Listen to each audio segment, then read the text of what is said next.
Chers frères et sœurs, la paix soit avec vous. Le thème de la réflexion de ce dimanche est la persécution de nos ennemis. Les lectures qui nous sont proposées sont du livre de la sagesse au chapitre 2, le psaume 53-54, Saint Jacques au chapitre 2 et Saint Marc qui nous présente Jésus, disant à ses disciples d'être humbles et petits comme un enfant, si ils veulent être le premier de tous. La sagesse chinoise dit bien en ce sens, celui qui me flatte est mon ennemi, mais celui qui me réprouve m'enseigne. Les lectures bibliques de ce dimanche reconnaissent que nos vies sont soumises aux persécutions de toutes sortes. Nos adversaires se disent « Oui, soumettons-le à des outrages et à des tourments.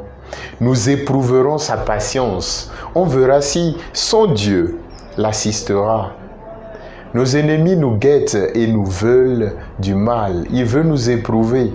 Ils veulent détruire nos vies, nos familles, nos projets. Cependant, comme l'auteur du psalmiste, nous crions vers Dieu. Dieu, sauve-moi par ta puissance, rends-moi justice.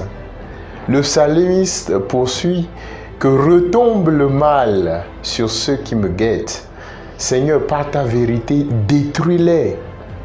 Oui, il s'agit bien du langage biblique, un langage qui n'est pas seulement un langage d'amour, mais un langage de violence. Au lieu d'ignorer cette violence dans les paroles bibliques, nous devons les comprendre dans le sens du ras-du-bol du croyant. Que d'injustices présentes dans notre monde qui nous rendent en colère, que de rivalité, de jalousie et d'hypocrisie, de la course à la grandeur entre les membres d'une famille, les membres d'une même congrégation religieuse, des collègues d'un même bureau. Mais d'où vient tout cela? Saint Jacques nous livre le secret de ces rivalités. Les guerres, les conflits entre nous viennent de nous-mêmes, de l'impureté et du conflit intérieur, celui de nos cœurs.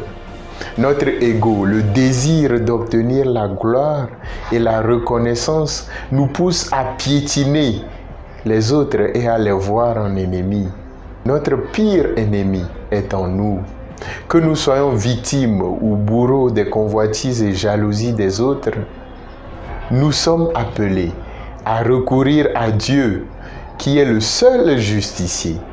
Crier au Seigneur pour qu'il détruise nos ennemis, c'est une manière d'extirper de nos cœurs la colère, de confier cette colère, notre désir de vengeance à Dieu. La vengeance de Dieu, c'est son combat contre le mal.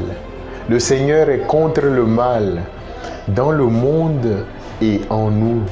Le Seigneur est contre le péché, le mal dans nos cœurs, dans le cœur du pécheur. Il importe de libérer notre cœur de la violence, du désir de vengeance en partageant ses désirs à Dieu. C'est à ce seul prix que nos cœurs libérés de la vengeance et de la violence pourra vivre en paix et se réconcilier avec nos ennemis. Cependant, quand nous ne pouvons pas changer une situation ou changer notre ennemi, nous sommes face au défi de nous changer nous-mêmes. Lao Tzu, un auteur chinois, dit en ce sens, « Soucie-toi de ce que les autres pensent de toi et tu seras toujours leur prisonnier. » Le proverbe anglais de renchérir, se venger d'une offense, c'est se mettre au niveau de son ennemi. La lui pardonner, c'est se mettre au-dessus de lui. Bon dimanche à tous et à toutes.